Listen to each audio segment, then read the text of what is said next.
All right. Thanks everyone for showing up for this talk about low latency remote musical collaboration. Um, can I get a show of hands of like musicians versus like software engineer, like so musicians, like people who are interested in like actually collaborating, people who are interested in like the hacking software side, like and interested in like anyone with experience with like microcontrollers or like programming Arduinos or BeagleBone. Okay, so I'll try to like scope it more towards music and maybe the software side of it. All right, so a little bit of background. So I'm giving this talk because I made an open source solution for doing this remote musical collaboration stuff, which I'm sure a lot of you are familiar with, like the various little solutions that are out there, sometimes how it fails catastrophically, sometimes how it kind of sort of works. And I wanted to sort of give a quick survey of sort of why things work sometimes, why it's hard to get it to work, and what can be done to make it so that these solutions become more reliable over time.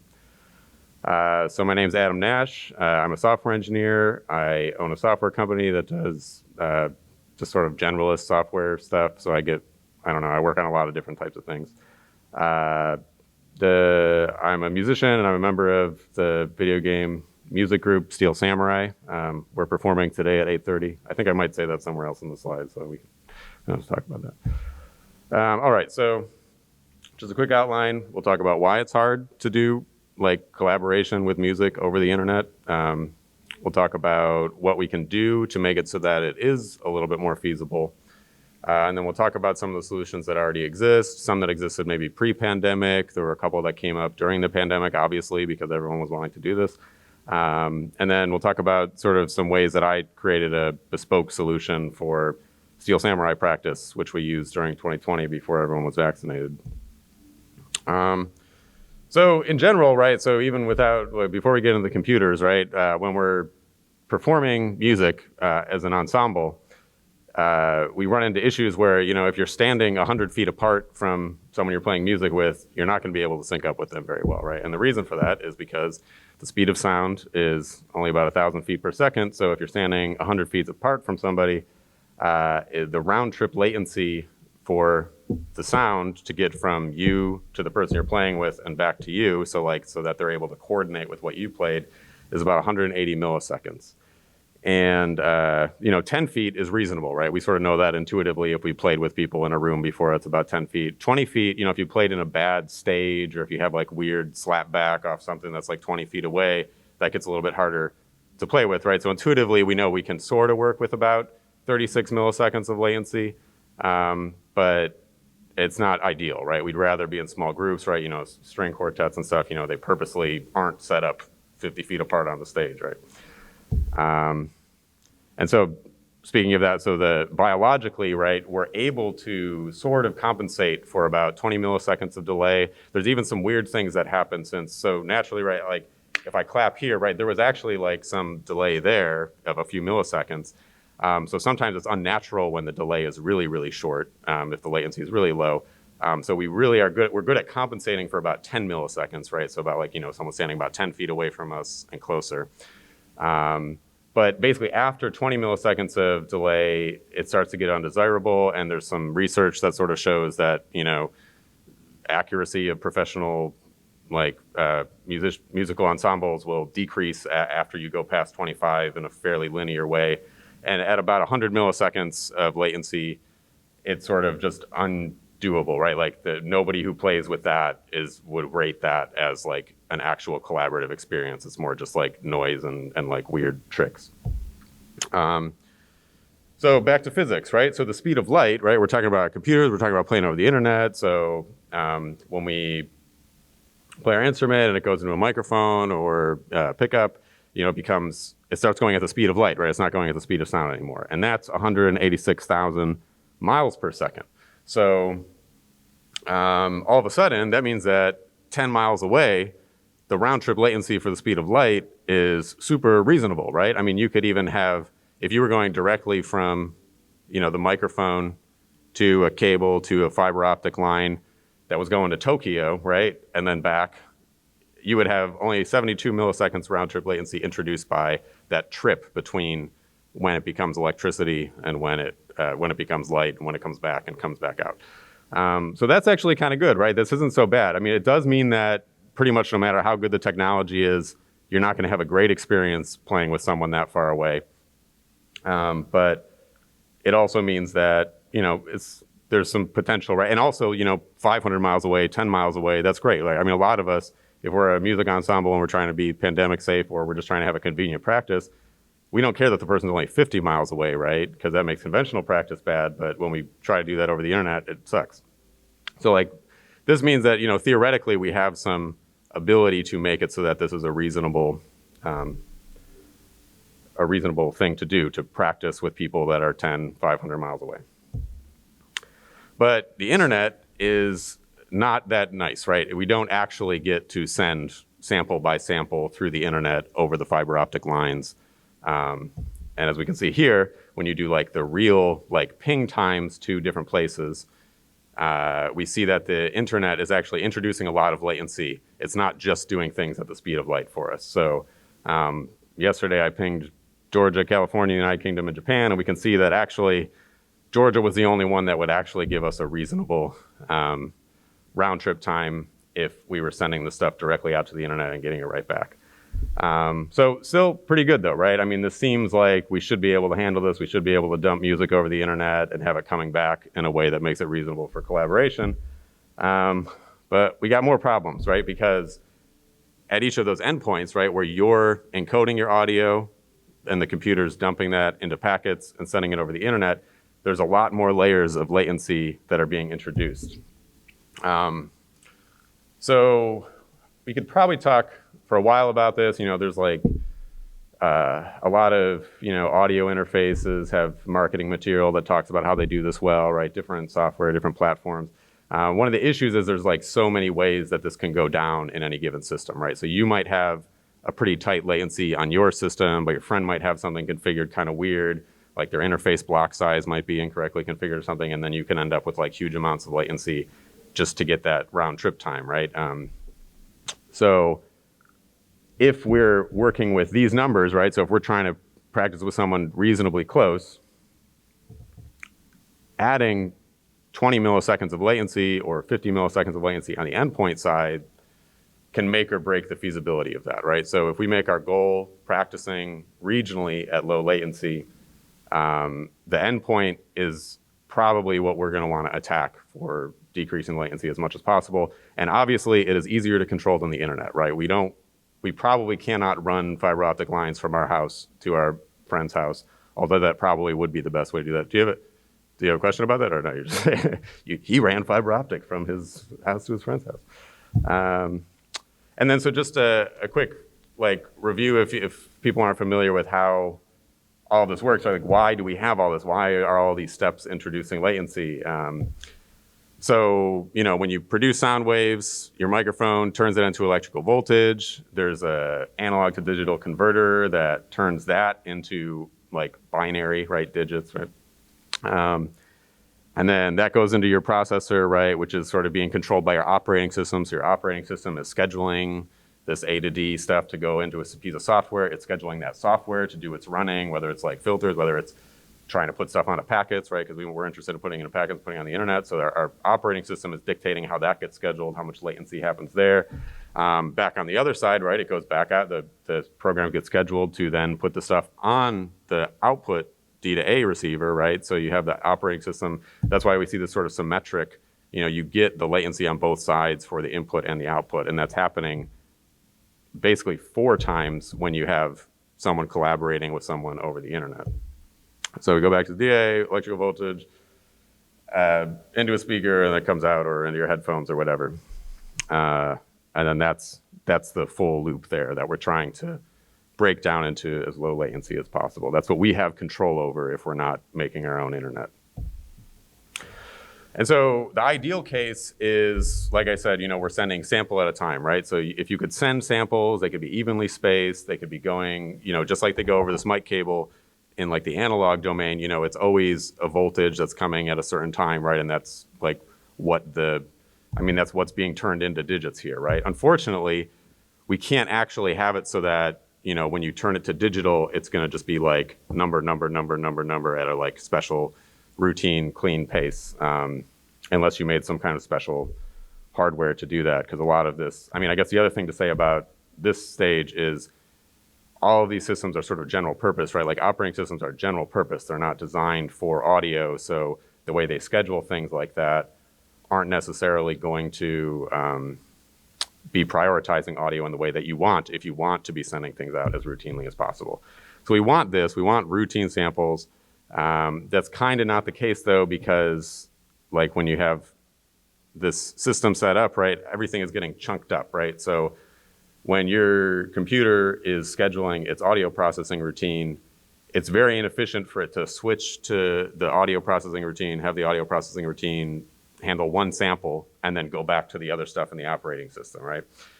So we have these blocks, right? So we handle in the computer, right, in the digital audio domain, we handle the processing in blocks, right? And you know, when you lower the block size, probably some of you have experiences with your audio interfaces or your digital audio workstations, right? You lower the block size, you'll decrease the latency, right? You also will affect the stability. We'll talk about that in a second. So you can decrease the block size, but basically, if you decrease the block size to like 1, that becomes very taxing on the operating system because it has to just keep going back in, scheduling this thread, doing the stuff on it just for one sample and then going out, right? And you have all this overhead for every single sample. And when you're working at 44.1 kilohertz or something, right, that becomes kind of cumbersome, right? And so we have that chunking happening, right? So the samples are coming in and we have to deal with the fact that there's going to be some delay because we're chunking it there. Then you end up with issues with like, once we have it and we chunk it and we put it in a packet and then we send that packet out, we have to worry about the network interface or the router or the internet, then chunking up those packets so it's easier for it to get through with better bandwidth or whatever. So like when you send something over the internet, the way the internet might schedule the delivery of those samples isn't going to be this nice routine, all right, we got this now, it's going out now. It's going to try to optimize other things, right? It's trying to optimize quality of service and bandwidth in addition to latency. So it might chunk it up in a bad way. So at the receiving end, this also adds some complication because when you're decoding these samples, you can't just like immediately decode the sample and then play it out, because then if there's any delay between when you got that last one and the next one, there's going to be, you're gonna have, like the signal just drop out, right? And that's what's called underrun, right? If you're playing the sample and then all of a sudden there's nothing to feed into the digital to analog converter, the signal is just all of a sudden flat after being some kind of musical signal. So we don't want that, right? Because that's how you get the crackles. And if you've used one of these solutions, you probably experience a little bit of that. But the idea is when you're designing the receiving end, you have to have another buffer, right? You have another chunk, right? You're going to chunk it up and you're going to save a couple different packets so that you can keep taking it and it'll keep filling up and you can keep taking from this end, right? And there's always going to be a little bit of safety there for you to take out and play out of the digital to analog converter. So like I was saying, right, with all of these computer systems, right, so the internet, it's a general purpose packet routing stuff on your computer. Most operating systems are general purpose operating systems, and they're trying to optimize all of these things, right? So this in particular is for networks, right? The network's trying to make sure it has good bandwidth, good latency, and good quality of service, right? The bandwidth, it's easier to sort of handle big chunks of things at once. But if it makes things too chunky, then the latency goes down, right? Or the latency gets worse, it goes up. And then if you try to, cut it close with either of those things, you can degrade the quality of service. Like you can lose guarantees or you can, so you can't have it all. You got to find a balance. With audio though, we definitely want the latency more. And with a lot of other applications, unfortunately, they prefer the bandwidth, right? Because with like video streaming, right, which is like 80% of the internet bandwidth, right, is like you want big chunks of compressed video going over at a time, right? You're not sending like individual frames or individual pixels, right? You're sending big chunks of, H.265 or whatever. And so the internet is sometimes optimized to handle those big chunks more than like 10 floating point numbers from an audio PCM thing or something. But there are ways, right? So there are ways to make this endpoint experience reasonable, right? We can make software that is able to send and receive with reasonable latency, and people have done this, right? So there's a good classic solution which many of you might be familiar with called Jacktrip. This was around before the pandemic. A lot of people like hooked onto it when it happened. We used it in Steel Samurai a few times because it was working. It's pretty fast, right? It's able to balance the different issues at play here. It's able to quickly push audio out. It's able to work with the audio drivers to sort of get you the best case for, you know, the limitations of your operating system and your hardware. And it's able to then safely receive that data on the other side with a reasonable buffer, so you're not constantly getting like crackles and pops as long as you configure it correctly.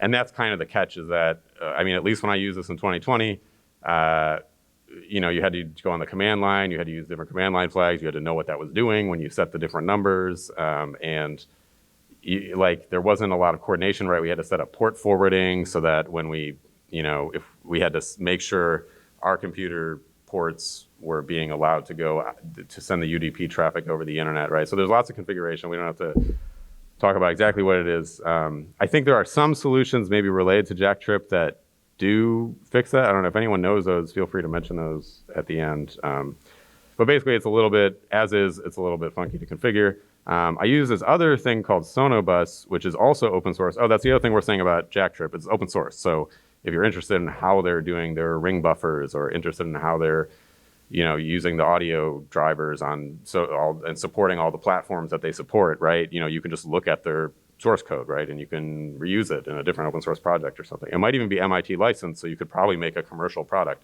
And actually, I don't know, I don't mention many of the commercial products here because I haven't tried many, or maybe any. And and you never sort of know what you're going to get, right? Because it's like, obviously they can create ideal scenarios to demo it and make it seem great, but you know, they're all working with the same limitations, right? If you're selling something that does what Jacktrip does, you know, you're working with the same internet limitation that Jacktrip has. So, you know, I don't know too much about those, but a lot of them might be using Jacktrip under the hood. Who knows? So I also found this other open source project called Sono Bus, also open source. It was easier to use than Jacktrip because it set up all the port forwarding and stuff. It set up all the UDP traffic between you and the peer pretty well. When I tested it, the like sort of default configuration seemed to lean towards, you know, making it so that the quality was okay, but the delay was terrible. So I don't know if the guy on the other end had something configured poorly or whatever, but it wasn't a great experience. I feel like, though, that was probably something that could have been fixed with configuration. But anyways, there's another way. So we've been talking about how the operating system and the way it schedules audio, it can be a limitation, and the fact that, you know, you don't know what your friend's audio device is. They might have an audio device with their block size configured weirdly, right? And then you have to make sure on the software side you're configuring your stuff to work with that well. And then you have to worry about the operating system and how it's scheduling that program. So there's this cool little cape that this group in England made for the BeagleBone Black that is designed for interactive instruments, so like weird little like digital instruments that are like triggered by sensors or something, like weird art installations and stuff. They do lots of interesting things. I didn't see anything with like the remote stuff, but it's built on a BeagleBone Black, which has the Ethernet connection, which is why it interested me. But basically they have these, when you're making an interactive instrument, the latency usability constraints are even tighter than remote collaboration, right? Because when you hit a guitar string, right, you are getting a pretty instantaneous response from the guitar, right, when that happens, right? So you want very quick feedback, and when you're playing, it matters more than when you're listening to someone else, right? Because we adjust to playing 5 feet apart from people. We don't really adjust to playing with our guitar like 10 feet away from us, right? Or we may have experience, you know, if you play an instrument that's amplified, if the amp is like 10 feet away from you, it becomes harder to play, right? You can sort of like feel weird delays, and that's not good. So this was designed to really crank down that latency lower limit, I guess, on these interactive digital instruments. And it's like sort of all in one package. It's all sort of controllable. And so when I saw this, I was like, oh, that's like a very controllable endpoint, right? So we can't make our endpoint latency perfect, right? And there's going to be other issues with the fact that, you know, the BeagleBone Black has a pretty good processor. It's got like a 1 gigahertz ARM Cortex processor that's like able to do filtering and stuff in real time, sort of. But it has like it's able to get us to a very good latency limit as far as audio in, out. And so if I could figure out a way to then get it to, when it's processing this audio in real time, to get it to go out to the internet and then be receiving also from the internet in that tight time loop, then maybe I could reduce the latency, or at least control the latency between the different peers doing the remote collaboration. And they have a developer-friendly setup, right? I mean, they're trying to make it so that artists are able to sort of just buy this gadget and then program up some audio stuff. They have, and you get more control than a software-only solution, right? So if I give a beta to my friend and they're like, I can know that they didn't misconfigure something on their end, right? Because they have exactly the same thing I have, right? And if I write the software for this and I do something weird that works on the BeagleBone Black, like the operating system they have for that, I know it'll also work on the other thing. I don't have to worry about cross-platform stuff, so I can make a couple, optimizations in that respect every now and then. So I saw that, and then I developed this thing called Wooten for it. And so basically the idea was to sort of do the same thing Jacktrip does, send things really quick once you get it, receive it, use a ring buffer on the other side so that you can handle weird latency or chunking that's happening over the internet. But I wanted some quality of life improvements. So when we were using Jacktrip with Steel Samurai, there were issues with, we were all setting up our own like peer-to-peer connections, telling each other our IP addresses, setting up the port forwarding. And then it was like, once you got the level, you had to make sure you had a bunch of like mixing and stuff on the other end to make sure you could adjust people's levels. And people were always like, oh, can you turn down? Like, I can't control anything on my end. So I was just trying to get like some simple, okay, like how about we have a fader that makes it so when someone's too loud, you don't have to tell them to turn down, you can turn it down on your side. And also I made a fader for like fast and good, right? So we're talking about that ring buffer that we have so that when we're on this receiving end, there's not, you're not, when you get these chunks, you have to have a buffer here so that you can anticipate missing a few packets. I made it so you could sort of control the size of that buffer so you could lower it if you're on a high quality LAN or if you're on a really good across the internet connection that maybe magically has really low latency. But you can also increase it if, and you can increase it and decrease it on the buffer on a peer basis. So if one person has bad internet and the other person has good internet, you could reduce it for the one person and increase it for the other person and still get the right quality of service for that peer on the fly without having to like know the command line options and stuff to like configure it all ahead of time. So yeah, and it's in some ways it's easier to set up. There's some weird like things. So like I was saying, this lets you control the audio interface, right? Like you get full control of the endpoint, but you don't really get control of what the other musician's going to do before the endpoint, right? And so sometimes if someone was using their computer for their like they were playing through their DAW and using some kind of like effect, right? They can be introducing a bunch of latency and sometimes like noise if the sound card isn't good or something to the system before it even gets to the bela. But I mean, this solution lets you have some control, right? I mean, pretty much the amount that the most you could have reasonably, I suppose. And I guess the etymology of the name Wooten is, the Bela was named after Bela Bartok.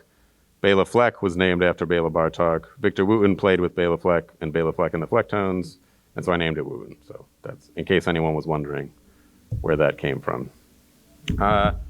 So the Wooten, like I was saying sort of in the beginning, this is kind of an experiment. I think it's a good solution. We've used it. It's worked well for a few practices.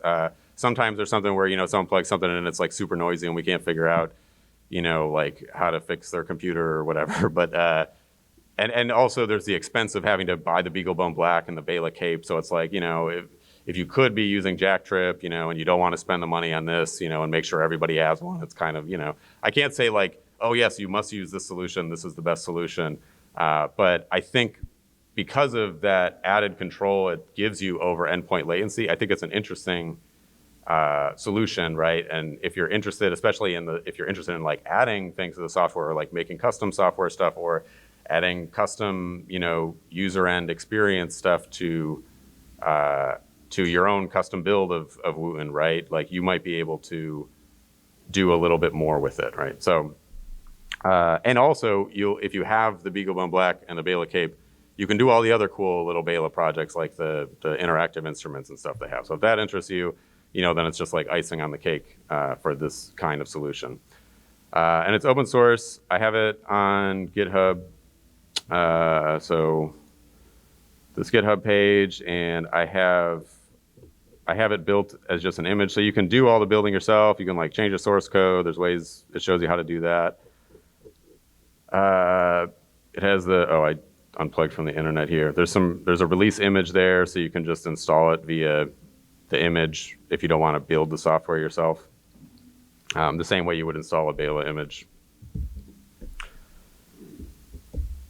And I just wanted to thank Steel Samurai because we were using Jacktrip, we were doing remote practices in 2020, and I sort of pitched this idea of like, oh, maybe I could make something that makes this a little bit easier. And they said yes, and they actually dealt with a couple funky practices where things were cutting in and out or someone wasn't able to connect.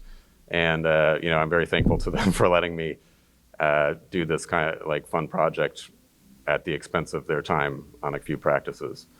So, and we're playing at Jam Space today at 8:30. I think it actually starts at 9, but the doors are at 8:30. So I guess I'll take some questions now if anyone has questions.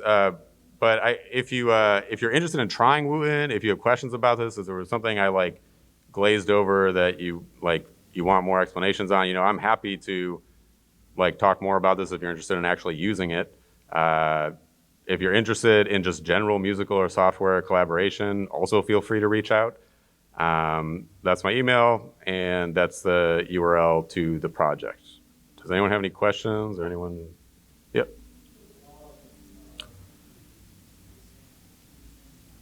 So with Jacktrip, their thing was just send uncompressed, right? So we have the ability to the bandwidth for uncompressed PCM 44.1, right? And that ends up not really being the bottleneck because that's actually pretty low bandwidth compared to some like video things, right? And it helps you decrease the endpoint latency because you don't need blocks for compression, right? I think Sono Bus does add Opus compression for certain, and which would introduce some delay, but I mean, some of the block sizes you can do are low enough that it doesn't really matter. But anyways, what I use is just the 44.1 kilohertz uncompressed PCM. And I also, this was like an experiment for me, so I also use Liquid DSP to downsample that to 22.5, because a lot of people were on Baltimore Comcast internet cable, and they had very unreliable uploads. So I thought, oh, maybe I can like have the frequency. So the way the Bela was configured, it was configured at 44.1, but so I downsampled it. Like I just took every other sample when I sent it over the internet, and then on the other side I used Liquid DSP to upsample it. And then you can't hear the shimmering highs, but I don't think anyone cares about that when you're just trying to get a rehearsal going. And yeah, you can barely hear the difference with the quality of the instruments going in anyways, right? I mean, it's not like 22.5 is still pretty listenable. Does anyone have any other questions? Yep.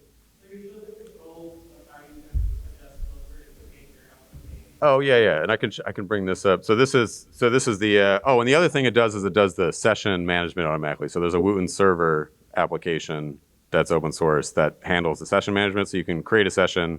You don't have to like trade IP addresses, right? You just create the session. You tell your friends to join IWCJ, and then leave the session eventually. Sorry, yeah. Yep, and so when you have multiple, that helps clean up the, when you get multiple people joining, there do end up being technical limitations, right? So when you have, if someone's on cable internet and they have like maybe 1 megabit per second, maybe like 3 megabit per second, like up and down, and then you have like 5 people in the session, that probably will break down, I think there's also a few other things, like I'm not sure, I haven't tested it with more than like 4 clients. So I think there's probably things in the software itself that will start causing underruns.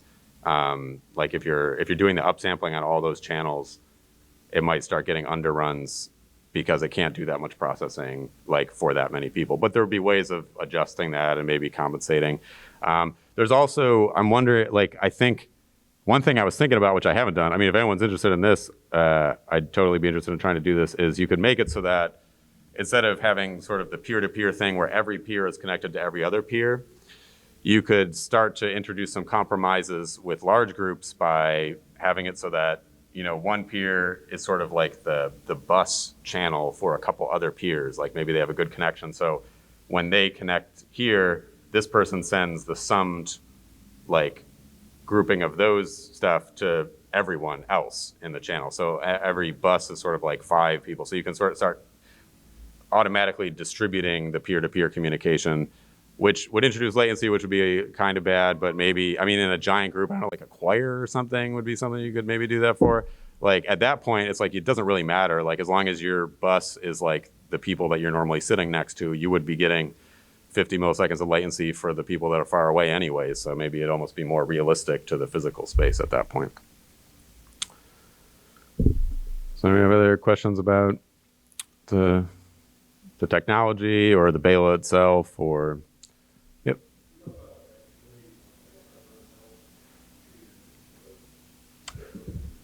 So, and the thing, that is one way, so Jacktrip supports a like hub configuration.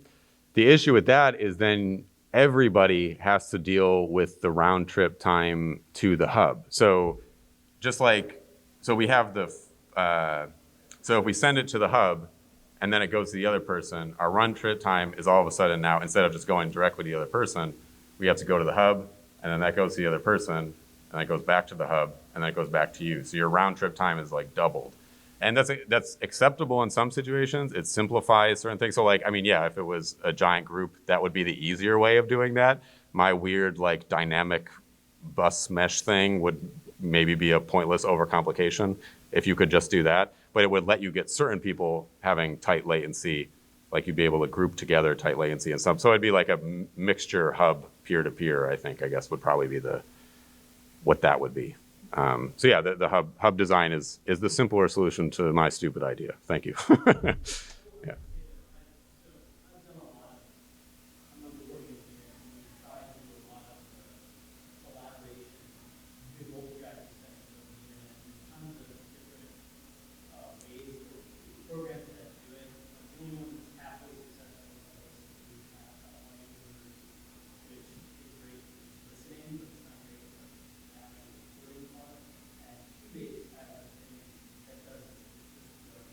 Okay.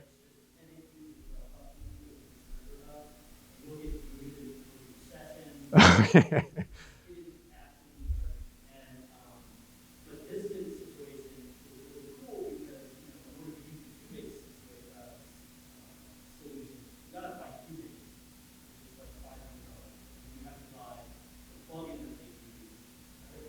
Oh yeah.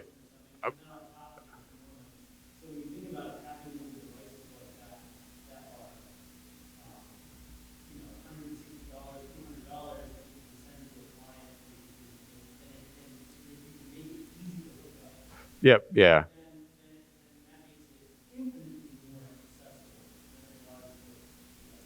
Yeah, no, I mean, I wouldn't try to sell this to anyone, but I think it is halfway towards a useful commercial product.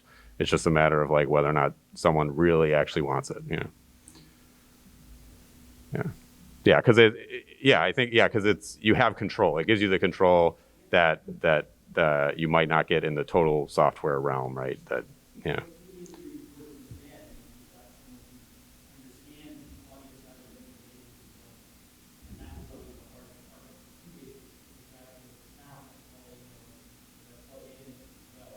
Yeah, and this gives you the plugin, right? And it's if somehow it made it easier to do the sessions or made it easier to like set up, to set up the audio so they couldn't mess it up by going into a computer and then going into this. So like if you had like integrated, like, because this just has TRS in and out, like stereo in and out. If you gave it to a client with like also like a little Yamaha mixing board or something, right? And you tell them to plug into this, right? Then you can make sure that the latency on the endpoint side is still going to be at the like 4 milliseconds or whatever. And just so that I don't know if I mentioned that the actual latency you get On a LAN is like, so I haven't experienced a lower limit on the Bela yet because I've been trying to optimize for the remote session over bad internet, like over cable to Fios or whatever.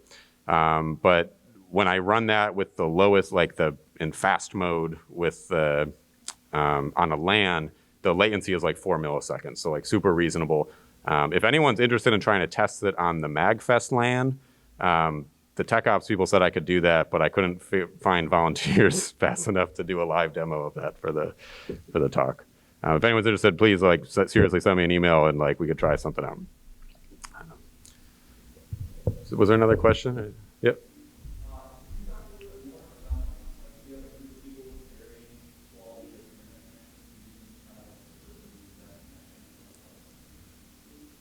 Yeah, so that's sort of like what the jack trip one was designed. So the jack trip solution for that is the hub, right? Where you have, so where am I? Or maybe I didn't show the full like jack trip architecture stuff.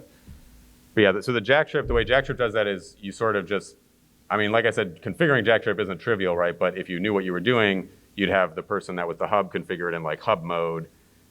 They would set up their port forwarding a certain way so that they could accept multiple client connections and send to multiple clients. And then everyone else would configure their jack trip to connect to the hub. And that way they would be able to, if they wouldn't have to send to everybody else, right? If they only had 1 megabit per second upload and they want to send to like 10 different people.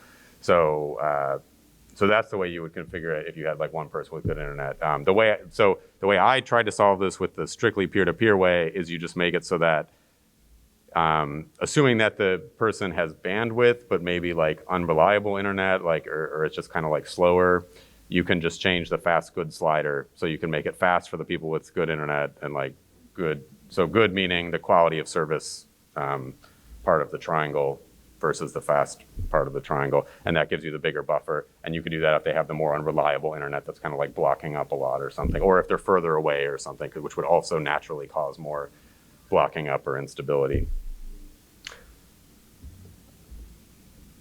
And yeah, that's the other thing with a lot of these solutions. I mean, like I said, I'm not super familiar with a lot of the commercial solutions, but I'm pretty sure what most of them are doing is kind of putting a veneer around what Jacktrip does, right? I mean, because they sort of did. I don't think there's really there's no trick to it. It's just a matter of correct configuration for the situation you're in, really. I mean, so any of the commercial products, they're all doing the same thing. It's just a matter of like where you're, trying to find your maximizations that you can do for your specific use case on your specific networks and such. Yeah. Any other questions? Any volunteers who want to do a live demo? Thanks, Ben. Yeah. Any questions? Okay. I think, well, yeah, we have time, so maybe I'll awkwardly wait 30 more seconds in case anyone maybe has a question, but then maybe we can just end early. Yep. Yep, I tested it with Steel Samurai, and we use it to practice for one of our shows in the pandemic before in 2020. We're all in the Baltimore area. So I'm in Baltimore County, Sebastian's in Baltimore County, Darmok, and Ben were in Baltimore. And they, Darmok and Ben had Comcast, me and Sebastian had Fios. And the drums, Rickman was playing drums at Darmok's place. So.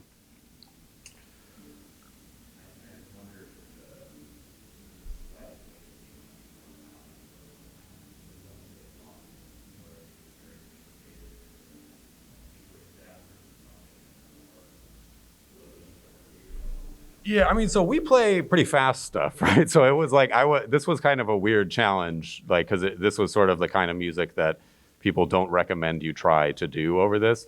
But, it's not improv, right? We're not playing off each other necessarily. We have parts that we've rehearsed, like it's kind of like progressive rock, right? So it was pretty manageable fast, but probably mostly because we were rehearsed.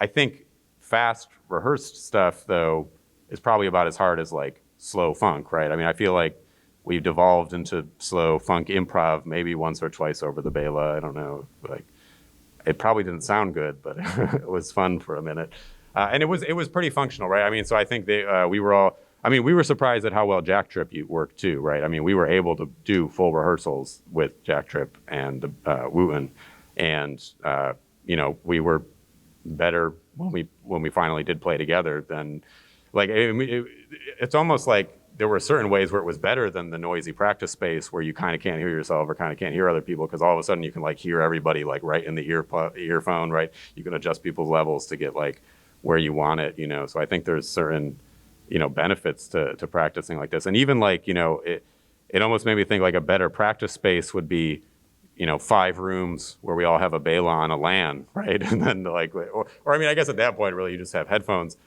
but you know, I don't know, you know.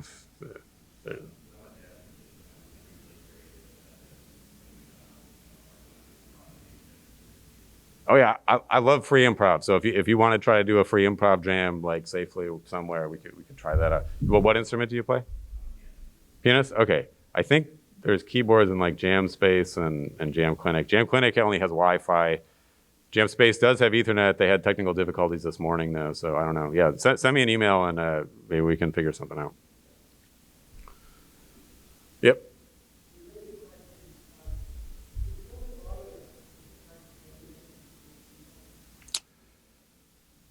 So with rehearsed music, I would say no. I mean, at least with our style of music, right? I mean, I always just kind of like look at the floor anyways, right? Like I'm not a super interactive musician, or like when I do, I try to communicate. Like I'm like listening, right? I feel like looking at people distracts me when I play. I think it can be different musician to musician. I play with some people like free improv stuff, and they get mad at me because I'm not looking at them when they're like trying to do cues or something. And it's like, you know, I think different people have different strategies. I don't have a problem with it. I think yes, some people would have a problem, especially with like certain contexts of not being able to see people. There are some solutions. I don't think none of the ones I mentioned, but like if you Google this, I know there's a couple places that are trying to do the low latency audio with like reasonable latency video also in it, right? I think there might even be a platform similar to the Bela where they have a product, like a software product to go with a hackable hardware product that does the video and the audio. I haven't had a chance to try it though. And I think it's also kind of one of those things where you have to pay like $200 or $300 for a piece of hardware. So it'd be more worth trying if you're interested in the development side of like, you know, making weird programs.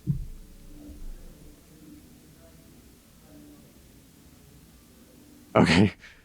Yeah, so I know some people who tried Jam Kazam and they were disappointed. I think it's one of those things where it can work under certain situations, but as soon as certain bad things start to happen, in order to prevent the crackles, right? Because a lot of these places, they're worried about like people hearing the audio. I think most of the ones I've heard, so like the Sono Bus, right? I think it was trying to make it so that there were like absolutely zero dropout packets, right? But that just made it so there was so much latency you couldn't even use it, right? And so the problem is when you push that latency line, you start to get a little bit more crackle every now and then, but it's like, it's super reasonable considering what you're trying to do. It's not, you're not trying to record an album, you're just trying to like hear the note someone else is making, you know? So yeah, I think there's a couple other products. I mean, I think Sono Bus, if you were able to all successfully use Jam Kazam, Sono Bus might be something to try to see if it was like, because I think it's like technologically, I think it's a little bit better instrumented. It's just a matter of whether or not it can be configured, and I can't make any promises about how much you can configure it to be a little bit more whatever. And I think Zoom has some product for doing the video part at a slightly lower latency, but basically you'd be doing it on separate programs, I guess, at that point. So yeah, there's probably too much, yeah. And yeah, I think it would be, so at least on the cable internet, we were really pushing, well, actually, so uncompressed video too. So you'd have to find some way, I guess there might, like the low latency video problem would be really interesting. And I probably shouldn't even talk about it because I don't know enough. You probably couldn't send uncompressed video over the internet in most situations unless it was like very small resolution. Maybe that would be the trick, just doing really small resolution uncompressed video, or like weirdly compressed in a way that's convenient enough for the situation. That's the other thing too, because like the speed of light, like we're talking about physics, right? The speed of light being so much faster than the speed of sound, we're used to being able to see people instantaneously, sort of, in the same room, even though we're hearing them like 20 milliseconds. So there's actually like less of a tolerance for that in some ways, especially when you're talking about interactive stuff. So has anyone else tried any of the other products or had any experiences that were good or bad? Okay. Oh, right, yeah.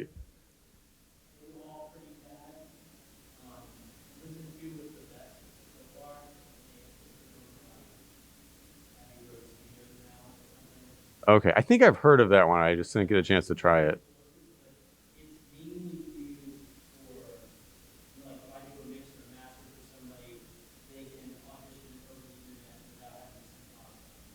Oh, yeah, you're like streaming high quality PCM.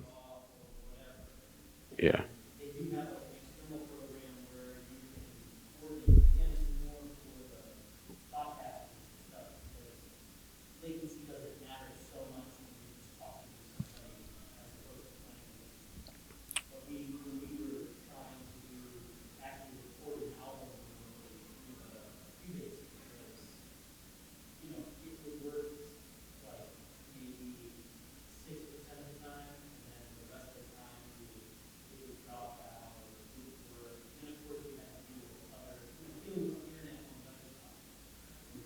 Yeah, like what do they have? How fast is it? Is it in or out? Or like is someone streaming a video on the same network right now? You know, like.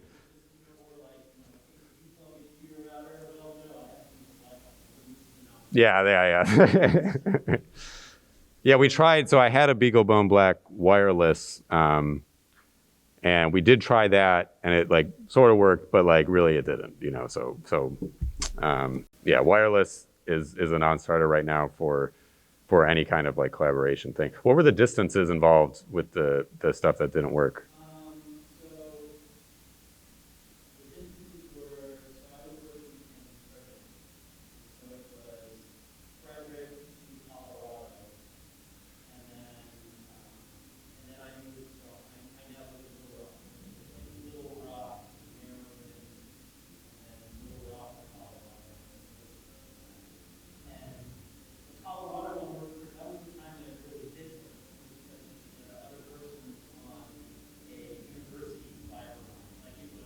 Ah, okay. Yeah.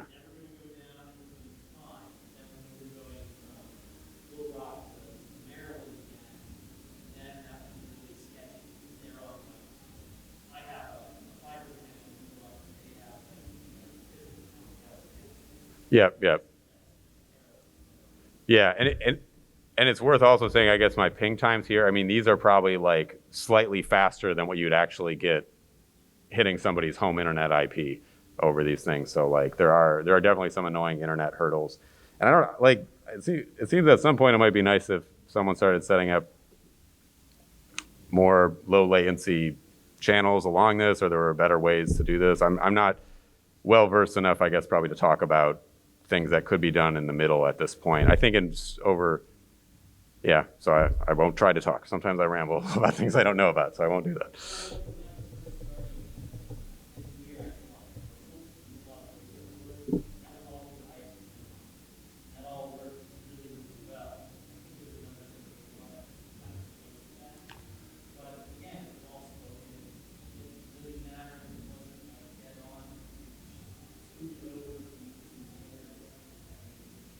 And some of the original, like, so the old analog, I mean, this was probably later than what I'm thinking about, but like originally, like the a telegraph line actually has lower latency than probably your internet line, from one place to another, because all the analog switching is like just, copper to copper, there's no encoding, decoding, it's just an electrical signal flowing through a bunch of switches and stuff. So that's actually one curiosity of how, we've got way better bandwidth, way better general purpose, data stuff, but we've actually decreased our latency over time when it comes to these like long distance communications things. And I think there's definitely been improvements in the past few years, and there's probably more commercial demand for this now, right? From like, different audio studios that are trying to do things remotely, or, podcasters and stuff.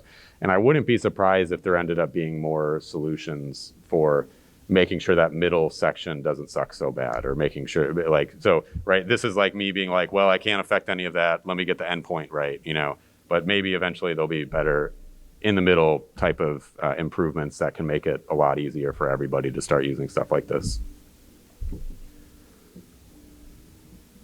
All right, any more questions? Give me one more awkward 30 seconds. Yep.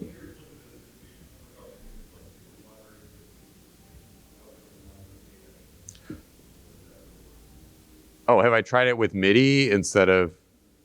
Yeah, so, sorry, that was the question, like if you were doing only MIDI instead of compressed or just audio? So with the MIDI data, that would be less data, right? So that would make it so that it would be easier to, yeah. So, but the problem is, so that's you sort of just start running into the problem of when you start sending those MIDI samples, right? There's still like the chunking happening. There's still all the latency in the middle. Because even if, so the Bela would actually let me send like 2 samples at a time, I think, or maybe like 4 samples at a time in a packet, which would make it super low latency on a LAN. So like I could, same thing if I was sending MIDI data, or I had a MIDI channel, right? I could add a protocol to this, right? That would also send MIDI data or something. But then you still have to worry about it then chunking it up as it goes across the internet, and not sending it immediately, and still accounting for some of the.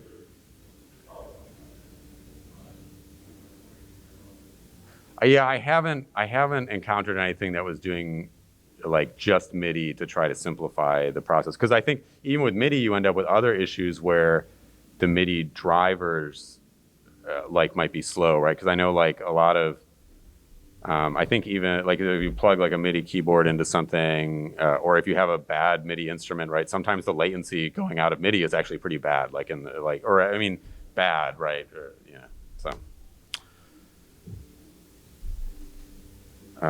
Yeah, that would be interesting. And yeah, I mean, that's the thing, like, if you're interested in adding things, all this open, there's a lot of open source software out there. So it sounded like a lot of you guys were interested in the software tech side. There's lots of great code out there to start, trying to make your own solutions, trying to add like little things, add an extra protocol for some extra little bit of data, add another control for something, and get it so that something, I mean, there's not going to be ideal solutions in the next year, but I mean, I think things are going to get a little bit better. And if you're interested in this kind of thing, it wouldn't hurt to know a little bit about the things that you can control. All right. Any other questions? Great. I think I'll wrap up then. Thank you, everyone, for attending. This was great. It was great hearing everyone's questions and hearing the different stuff people talk.